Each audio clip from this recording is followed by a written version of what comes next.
For centuries, scholars were aware of the existence of a text known as the Gospel of Judas, a work that portrayed Judas, infamous in the New Testament as Jesus' betrayer, in an entirely different light. This manuscript depicted him as possessing secret knowledge about Jesus' true nature. Around 180 CE, Irenaeus, one of the prominent church fathers known for his writings against heresies, referenced this long-lost gospel. Criticizing a certain Christian sect, he wrote, "They say that Judas, the traitor, was fully informed about these matters." Irenaeus continued, "and that he alone, knowing the truth better than anyone else, carried out the mystery of betrayal."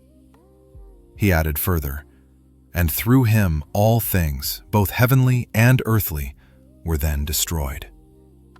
Concluding his critique, he stated, "Thus they fabricate a tale they call the Gospel of Judas." Nearly 2 millennia later, researchers likely possess the very text Irenaeus described. In 2006, National Geographic revealed details about what is now known as the Gnostic Gospel of Judas. Although scholars cannot be absolutely certain this is the same gospel mentioned by Irenaeus, it does contain passages depicting a secretive dialogue between Jesus and Judas. Yet, aside from brief mentions in the media, the general public remains largely unaware of this text or its true significance. So, what is actually known about this gospel, and what does it truly say? The discovery of the Gospel of Judas is a convoluted tale that has never been fully documented. What is certain is that in the 1970s, an Egyptian treasure hunter found the codex in the Minya Governorate of Egypt, roughly 240 kilometers south of Cairo. According to reports, he discovered a limestone box in a cave containing several ancient manuscripts, including the codex that held the Gospel of Judas. These texts were eventually sold to an antiquities dealer in Cairo named Hannah Asabil. Asabil later attempted to sell the manuscript for an exorbitant sum of $3 million, but failed to find a buyer for several years. In 1984, he secretly transported the codex to the United States and stored it in a safe on Long Island. This decision proved disastrous. Anyone familiar with the climate differences between New York and Egypt, arid deserts, would recognize that after 16 years in a humid New York safe, the codex began to deteriorate. Eventually, in September 2000, another antiquities dealer, Frieda Nussberger Chakos, acquired the manuscript and entrusted it to professional conservators. Unfortunately, by then, the gospel had already suffered significant damage. Scholars estimate that 10 to 15% of the text was irretrievably lost due to this neglect. After 30 years of passing between dealers and restorers, National Geographic finally secured the rights to publish the codex.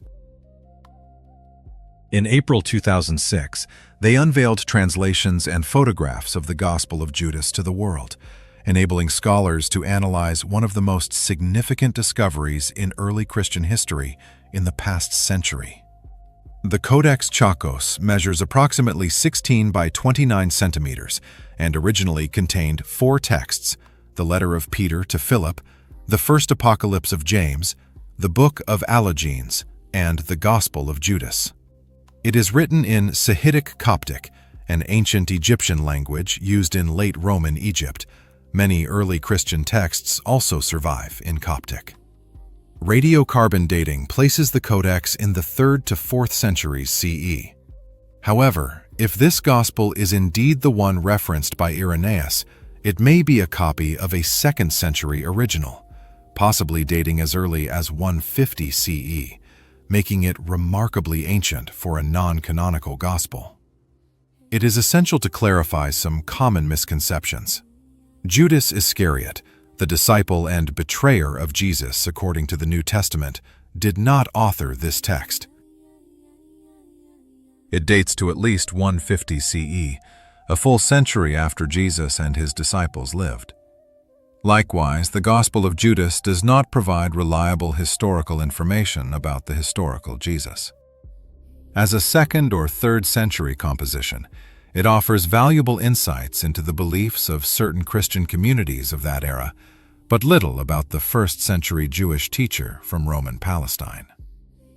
The Gospel of Judas can be summarized as a series of dialogues between Jesus and his disciples, interspersed with more intimate conversations between Jesus and Judas concerning cosmology and the creation of the universe. 3 key aspects stand out: its portrayal of the 12 apostles, its distinct mythological and theological framework, radically different from Nicene Christianity, and its depiction of Judas himself. The Gospel opens with a discussion between Jesus and his disciples, who are portrayed in an extremely unfavorable light. The disciples are shown collectively offering praise, seemingly preparing to celebrate the Eucharist, when Jesus enters and begins to laugh at them. Confused, they wonder, why is Jesus laughing at us? We're doing everything correctly. Jesus replies, I am not laughing at you. You do this not of your own will, but because through it you will glorify your God. This phrase, your God, puzzles the 12. They cannot fathom why their teacher, whom they believe to be the Son of God, would question their faith. To them, they are worshiping the one true God. Yet Jesus bluntly declares, no generation of people among you will know me. These words sound like a condemnation of those traditionally regarded as the pillars of early Christianity. Throughout the Gospel of Judas, the 12 apostles appear ignorant, hostile, and even blasphemous. It is important to remember that in the 2nd and 3rd centuries, Christianity was far less centralized than it is today. Nicene orthodoxy had not yet been established. Many church leaders of the time sought legitimacy by claiming apostolic succession from the 12. In this context, certain Christian groups might have benefited from undermining such authority. The Gospel of Judas goes even further. Only one disciple, Judas, understands Jesus' true nature. No other disciple could stand before Jesus, but Judas could, the Gospel recounts, and said to him, I know who you are and where you have come from. You have come from the immortal aeon of Barbelo, and I am not worthy to speak the name of the one who sent you. These words carry profound meaning when viewed through the lens of Sethian Gnosticism. Many scholars classify the Gospel of Judas as a Sethian or Gnostic Sethian text. It should be noted that the terms Sethianism and Gnosticism are modern scholarly constructs. Ancient people did not identify themselves as Gnostics or Sethians. Nevertheless, these categories help identify thematic and theological parallels between the Gospel of Judas and other texts such as the Apocalypse of Adam, the Apocryphon of John, the Coptic Gospel of the Egyptians, Allogenes, and Zostrianos. Sethian mythology, as found in these works, functions as a prequel to the book of Genesis. Unlike Genesis, where the supreme God creates the universe, Gnostics claim the material world was fashioned by a malevolent inferior being named Yaldabaoth, also called Saklas, meaning fool. The true supreme God is ineffable and unknowable, who emanated a series of divine realms and beings known as aeons and archons. Saklas was one such being.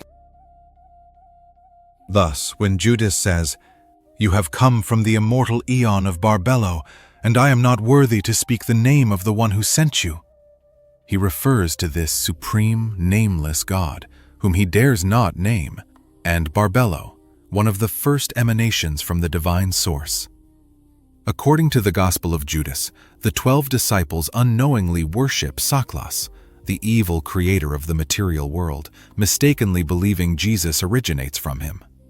In reality, Jesus is a celestial being akin to Barbelo.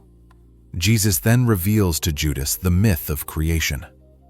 Then Saklas said to his angels, Let us make man in our image and likeness.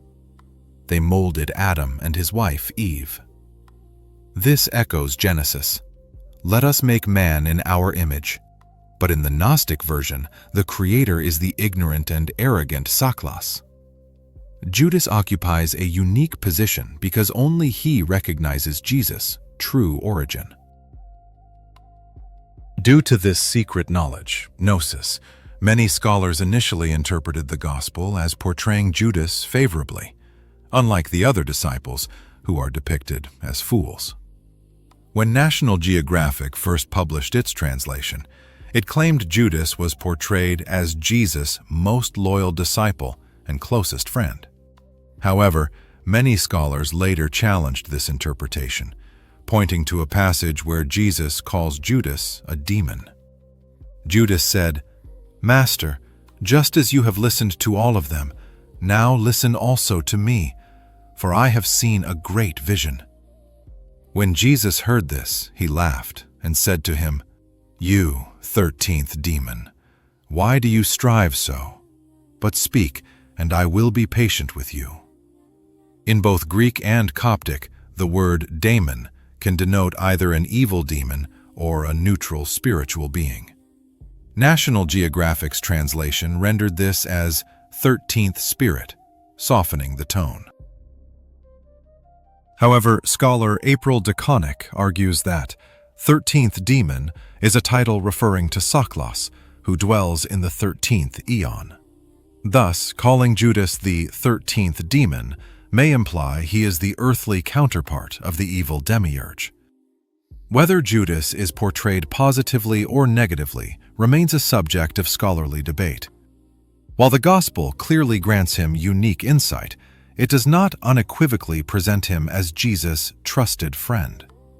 The claim that the Gospel of Judas redeems Judas as a hero appears overstated in light of the text's ambiguity. Overall, the Gospel of Judas is a fascinating document that significantly enriches our understanding of Christianity in the 2nd and 3rd centuries, a period when ideas about God, creation, and salvation were still fluid and fiercely contested.